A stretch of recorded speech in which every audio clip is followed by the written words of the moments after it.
panelist is Mr. Sriraj Deshpande, and it's a privilege to have him on our panel. He's the Chief Operating Officer at Future Generali Health Insurance Company. He has held leadership position at Bajaj Alliance over 6 years. He started his insurance career with the New India Insurance, and he has worked there for over 14 years in the public sector. So, Mr. Deshpande, our question to you is, what are the benefits of mandatory health insurance in the new normal? And what are the opportunities and challenges in successful implementation of mandatory health insurance in India?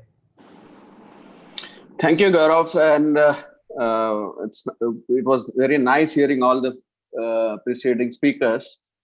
I think I'll just go back to what Vaidesh had said in the start. A couple of points which he had mentioned. He had said that India just happened to be 65% of the healthcare expenses are out of pocket, and that's the model which it is. So I would like to actually first classify healthcare financing delivery mechanisms into four: public financing, public delivery, public financing, private delivery, private financing, public delivery, and private financing and private delivery. It's not that any one country should be adopting one. It is a mixture of things, but we need to look at which segments the country should have been segmented, and for each of those segments, which type of a financing and delivery mechanism was required should have been done long time back. But as we said, we just evolved. Today, we evolved to such a situation where in today's situation, even if you look at Ayushman Bharat, it is more of public financing and private delivery. However, in today's COVID situation, things have totally changed. We are still depending upon the public facilities where we have never even had any financing which was there. Public financing was very less from the start. So I think whenever we look at such a decision to be taken, yes, we need to first decide what is the framework the country should have. Our think tank should have been deciding what is the framework actually should have been set much earlier or now. Today, if you look at it, maybe there is a section of around 50 crore people who are being covered, supposed to be covered by the government schemes which are there. You have got around 12 crores of people who are covered either under group health or retail health through the organized sector. And you have another 10 crores through the rest of the things like ESIS or somebody or the other, some captive schemes or something you are having. So you still have a large amount of population which is still left uncovered.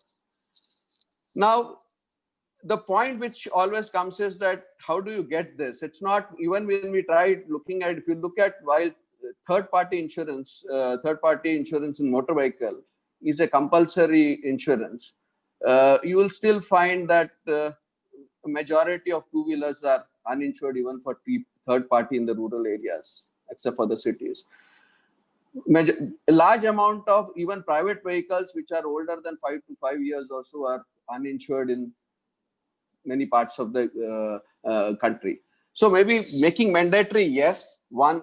Now, what are the advantages of doing something like this? Today, if you have seen that how has retail health, or when we talk about individual health business, which has been grown over the years, we have grown, as we said, say from 3,000 crores to 50,000 crores. We should have been around, I fully agree with Vaidesh, we should have been around 100,000 crores or 150,000 crores by now. Now,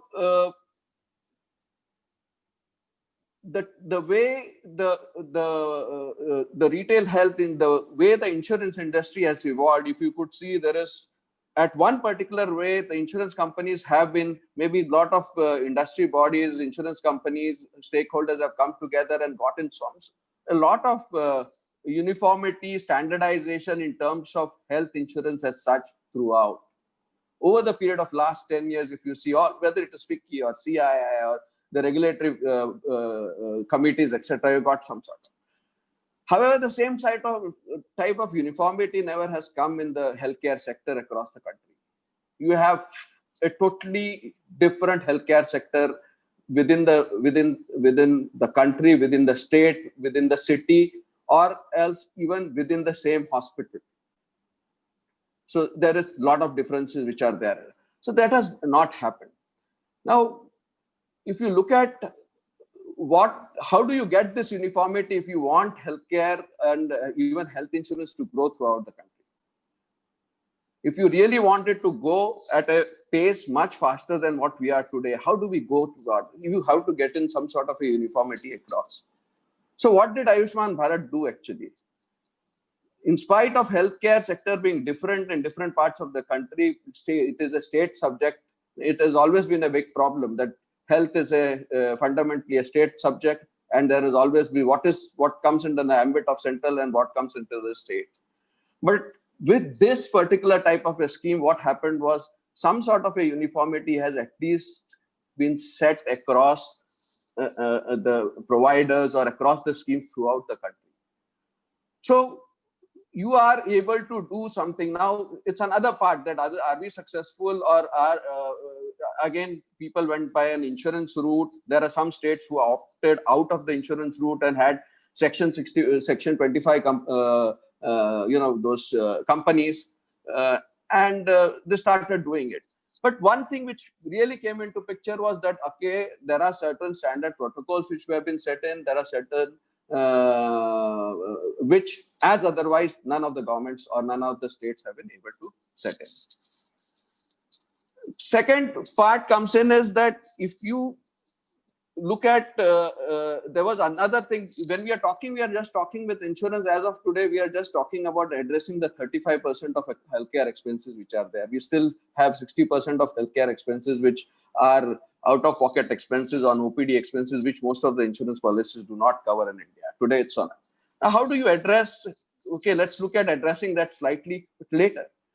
There was a very good step which was taken here. When Ayushman Bharat was announced, talking about setting up wellness centers, setting up specialty hospitals, or upgrading the district hospitals, upgrading the medical college hospitals to ensure that they become specialized hospitals, etc. So the thought process started that you have people coming into it. You could look at outpatient, maybe primary care physician. Primary care physicians or the dispensaries, government infrastructure which is not working, etc. There's an opportunity to give it to private sector to run this by giving them certain benefits. That why don't you give dispensaries, let a corporate body open dispensaries and run dispensaries in the rural areas, etc., and give them.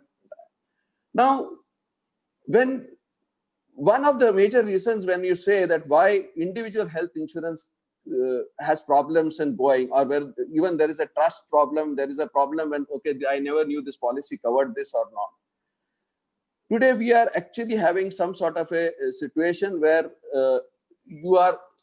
insurance is, with the level of education we have, or the level of insurance education we have, insurance is still a product which is voluntarily purchased. So when voluntary purchased products are there, you will always have a lot of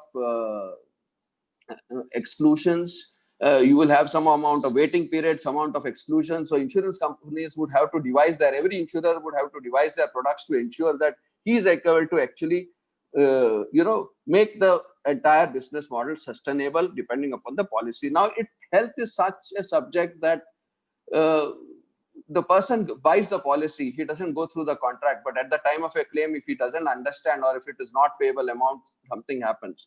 So that becomes a lot of propaganda against what is that. While, as correctly Segar had pointed out, the regulator has taken a lot of efforts, actually. Lot of efforts are doing in standardizing the exclusions, so much of efforts have been taken. Again, so I come now to the topic of when you talk about mandatory health insurance,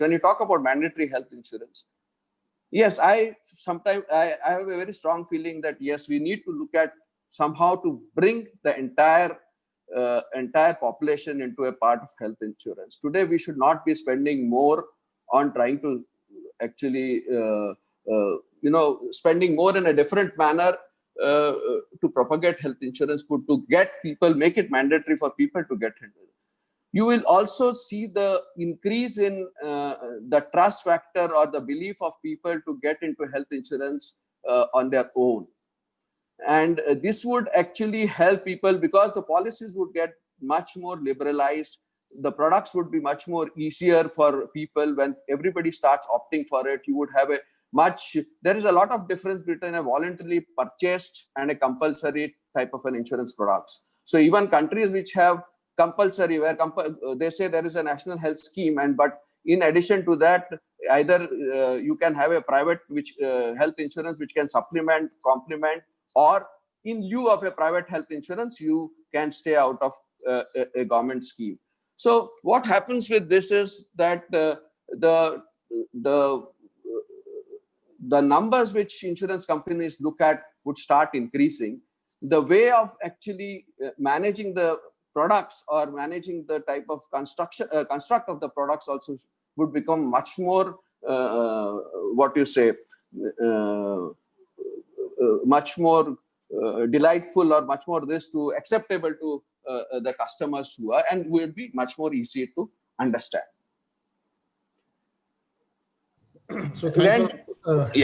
One point I wanted also to make, because there was one additional point, which is that even when you have today, if you look at the government scheme which is there, Ayushman Bharat, in certain states it is 60% where the central government, state government pays 40%, central government, whatever, or 90-10, 60-40. How long do we think that this is going to continue for the governments would be able to share the premiums or bear the burden on a long-term basis? Over a period when the utilization of such schemes starts increasing, after 5 to 6 years or 7 years or 8 years, you would have the governments would start saying that, okay, now we can give 40%, state government to give the rest, or people should start contributing your own. So that is where the importance of insurance starts coming in, that people should start, actually, you initiate people to get into insurance, and then slowly you keep them out and slowly start withdrawing yourself. The government start withdrawing from it. Thank you. I think a lot of important points,